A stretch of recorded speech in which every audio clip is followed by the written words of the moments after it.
بسم اللہ الرحمن الرحیم۔ آیت نمبر 41۔ وہ آیتن، اور ایک نشانی، لہم ان کے لیے، انا کہ ہم نے، حملنا سوار کیا، نہ ہم نے، ذریتہم ذریہ اولاد ہم ان کی، فی میں فلک کشتی میں، مشحون بری ہوئی۔ اور ایک نشانی ان کے لیے یہ ہے کہ ہم نے ان کی اولاد کو بری ہوئی کشتی میں سوار کیا، وخلقنا، اور ہم نے پیدا کیا،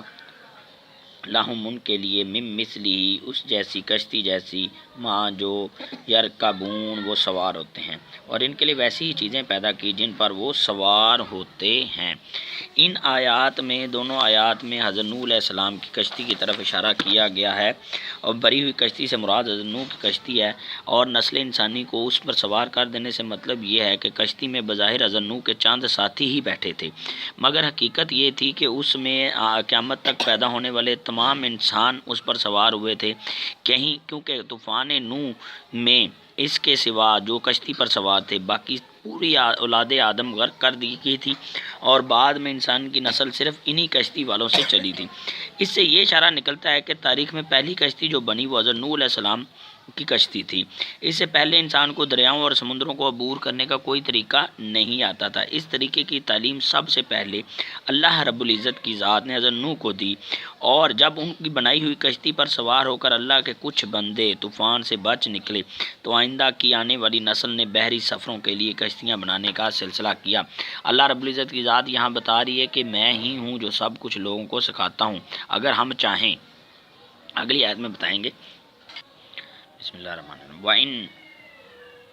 وَإِن اور اگر، نشا ہم چاہیں، نغرقہم غرق کر دیں، ہم انہیں،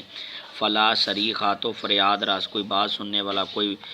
ندا لگانے والے تو موجود ہوں گے لیکن بات سننے والا، اس کو حل کرنے والا، لہم ان کے لیے، ولاہم اور نہ وہ، ینقذون چھڑا سکیں، الا مگر، رحمتن رحمت، منا ہماری طرف سے، متان اور فائدہ دینا ہے، الی حین ایک وقت معین، ایک مدت تک کے فائدے ہیں۔ اگر ہم چاہیں تو ان کو غرق کر دیں، پھر نہ تو کوئی ان کا فریاد رس ہو، بات سننے والا، ان کو نجات دینے والا، ان کو بات اور ان کو نہ ہی رہائی ملے نہ ہی ان کی جان چھوٹے، مگر یہ ہماری رحمت اور ایک مدت تک کے فائدے ہیں۔ اللہ رب العزت کی ذات ان آیات میں فرما رہی ہے، پچھلی نشانیوں کا ذکر کر کر آپ کو توحید کا احساس دلا رہی ہے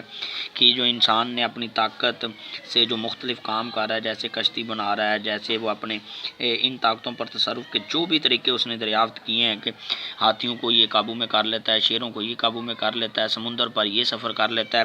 ان طاقتوں کے باوجود، ان کو مسخر کرنے کے باوجود اللہ رب العزت کے احاطے سے باہر نہیں۔ اللہ رب العزت کی ذات نے یہاں یہ بتایا ہے کہ ممکن ہے کہ اللہ نے ہی تم لوگوں کو کشتی پر سوار کرنے کا طریقہ بتایا، لیکن پھر بھی اور جہاز رانی اور کشتی سے لے کر جہاز رانی کے بھی، اور پھر آگے بحری جہاز، اور پھر آگے ہوائی جہاز بھی بنائے، لیکن ابھی بھی انسان اس بات کا دعویٰ نہیں کر سکتا کہ میں سمندر پر قابو پا چکا ہوں۔ آج بھی اللہ کا پانی، سمندر کا پانی سارا اللہ ہی کے قبضے میں ہے، اور جب چاہتا ہے انسان کو اس جہاز سمیت اس میں غرق کر سکتا ہے۔ اللہ تعالیٰ فرما رہے ہیں یہ ہماری رحمت اور ایک مدت تک کے فائدے ہیں، اور ان مدت کے فائدوں سے فائدہ اٹھا کر ابھی بھی ایمان لے آؤ۔ بسم اللہ۔ وَإِذَا اور جب، قیلا کہا جائے، لَهُمْ ان سے، اتقوا تم ڈرو، ما جو، بین ایدیکم تمہارے سامنے ہے، وما اور جو، خلفکم تمہارے پیچھے ہے، لعلکم شاید، ترحمون تم پر رحم کیا جائے۔ اور جب ان سے کہا جاتا ہے تو تمہارے آگے اور جو تمہارے پیچھے، اس سے ڈرو تاکہ تم پر رحم کیا جائے۔ اس سے ہماری قوم کو، امت محمدیہ کو اور کفار کو مخاطب کر کے کہا جا رہا ہے، پچھلی قوموں کا حال تم لوگوں نے سن لیا ہے، جیسے حضرت نوح کی قوم کا ایک اگزامپل دی گئی ہے، انہیں پانی میں غرق کر دیا گیا۔ اس کے علاوہ اگر اگزامپل دوں تو حضرت بنی اسرائیل پر مختلف عذاب آئے، حضرت لوط علیہ السلام کی قوم پر پتھروں کا عذاب آیا، ایک قوم پر شہر الٹ پلٹ کر دیا گیا۔ یہ مختلف عذاب اس لیے آئے گے کہ تاکہ ہم ان سے عبرت حاصل کریں۔ وما اور نہیں، تأتیہم ان کے پاس آتی، من آیتن کوئی نشانی، من آیتن نشانیوں میں سے، ربہم ان کا رب، الا مگر، کانوا وہ ہیں، عنہا اس سے، معرضین روگردانی، اور ان کے پاس ان کے پروردگار کی طرف سے کوئی نشانی نہیں آتی مگر وہ ان سے منہ پھیر لیتے۔ نشانی سے مراد، اس سے مراد کتاب اللہ کی آیات ہیں جن کے ذریعے انسان کو نصیحت کی جاتی ہے۔ نصیحت کا مطلب ہوتا ہے بھلائی چاہنا، اللہ تعالیٰ ہماری بھلائی چاہ رہے ہیں،